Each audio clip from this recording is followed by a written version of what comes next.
Bonsoir à tous et bienvenue sur Afrique Sport pour le journal du Mercato de ce jeudi 11 novembre 2021 que nous débutons comme à l'accoutumée avec les joueurs africains. C'est pourquoi nous recevons donc Serigne Saliou. Serigne Saliou, bonsoir et bienvenue. Merci, bonsoir Mamoun et bonsoir aussi à tous ceux qui nous reçoivent actuellement. Nous allons débuter avec un jeune talent du Nigeria, il s'agit de Maduka Okoye.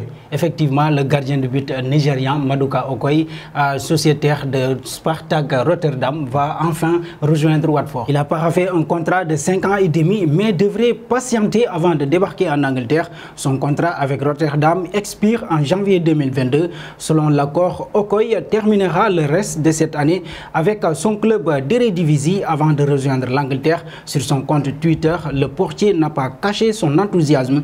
Je suis ravi de signer pour Watford, jouer en Premier League est quelque chose dont je rêvais depuis tout petit, a écrit Maduka. Il sera le 6e joueur nigérian à jouer pour Watford. Effectivement, Okoye qui sera donc attendu du côté de Watford en Premier League anglaise. Et nous passons à un autre joueur attendu du côté de l'Espagne, il s'agit d'André Onana. D'André Onana, on peut dire que les dirigeants barcelonais n'ont pas encore abandonné la piste de ce gardien camerounais, décidé à renouveler l'effectif catalan en entamant le chantier dès le mercato hivernal. Xavi, le nouveau coach du FC Barcelone, est en quête de plusieurs renforts si la priorité du mois de janvier est de trouver un nouvel avant-centre qui pourra combler l'absence de Sergio Agüero et vendre un maximum de joueurs. La direction a aussi commencé à travailler sur d'autres dossiers tout aussi importants. Selon les informations de Sky Sport, les recruteurs de la formation espagnole seraient très intéressés par le profil de l'international camerounais André Onana, sous contrat avec l'Ajax jusqu'à la fin de cette saison.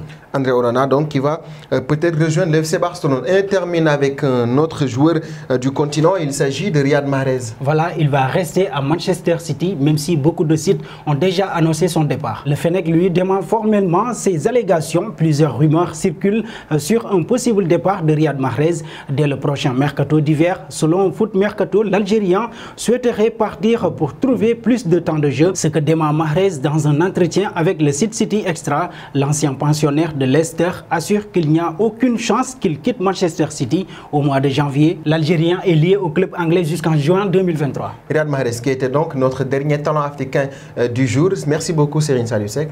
Merci à vous Mamoun et merci aussi chers téléspectateurs d'Afrique Sport TV. Okoye, André Onana et Riyad Mahrez, c'était les 3 talents africains du jour. Dans un très court instant, nous allons entamer la seconde partie de ce journal du Mercato du jeudi.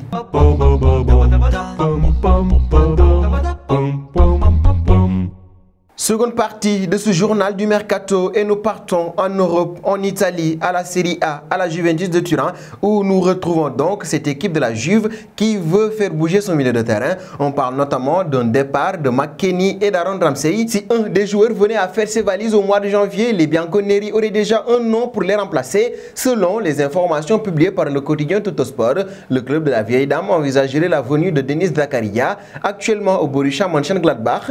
L'international suisse sera en fin de contrat pour le mois de juin prochain. Pour le moment, ce dernier refuse de prolonger son contrat. Pour rappel, Manchester City ou encore l'AS Rome suivent le joueur de très près. Et nous partons du côté du Napoli où nous retrouvons Lorenzo Insigne. Ce dernier également a énormément de mal pour trouver un accord avec ses dirigeants pour sa prolongation. Les dirigeants napolitains trouvent que le joueur est trop gourmand concernant ses demandes salariales. À partir du 1er janvier, l'international italien pourra négocier avec n'importe quel club et l'Inter de Milan compte bien en profiter. Les Nerazzurri auraient déjà fait une première offre pour connaître la position du joueur. Ce dernier aurait déjà posé ses conditions concernant une éventuelle arrivée à Milan. Il souhaite notamment un contrat de 4 ans avec 6 millions d'euros de salaire annuel et également 7 millions de primes à la signature.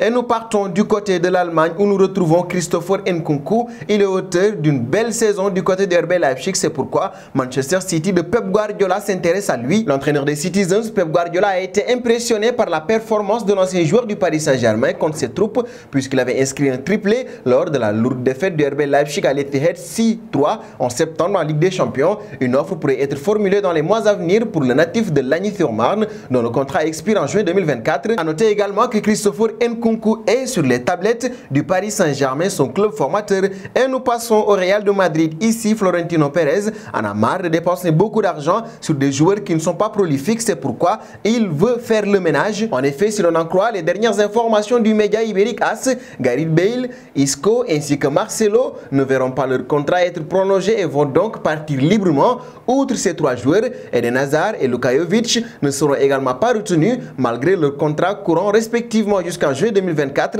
et juin 2025. C'est donc clair du côté du Real de Madrid. Florentino Pérez veut une équipe avec des joueurs engagés et qui peuvent donner des résultats. Nous terminerons du côté du FC Barcelone. Ici, Javier Hernandez est le nouvel entraîneur et il vient avec des idées. Ce qu'il veut présentement, c'est retrouver le jeune Trincao d'après le journal portugais Record. Trincao est prêté actuellement à Wolverhampton et le technicien mise sur des joueurs offensifs percutants dans les couloirs et estime que l'international portugais a le profil pour aider l'équipe durant la seconde partie de la saison. Recruté pour 31 millions d'euros en 2020, le natif de Viano de Castelo a connu une première saison compliquée au Barça, 3 buts et 2 passes décisives en 42 apparitions, si bien que le club catalan a choisi de le prêter l'été dernier pour lui permettre de se refaire la cerise. Il pourrait donc très rapidement revenir du côté du FC Barcelone où Javier Hernandez compte sur lui. Nous arrivons au terme de ce journal du Mercato que nous bouclons donc avec la question du soir. Que pensez-vous du grand ménage que prépare Florentino Pérez du côté du Real de Madrid? Vos réponses seront attendues en commentaire. En attendant, n'hésitez pas à vous abonner sur Afrique Sport pour ne rien manquer des informations autour du Mercato.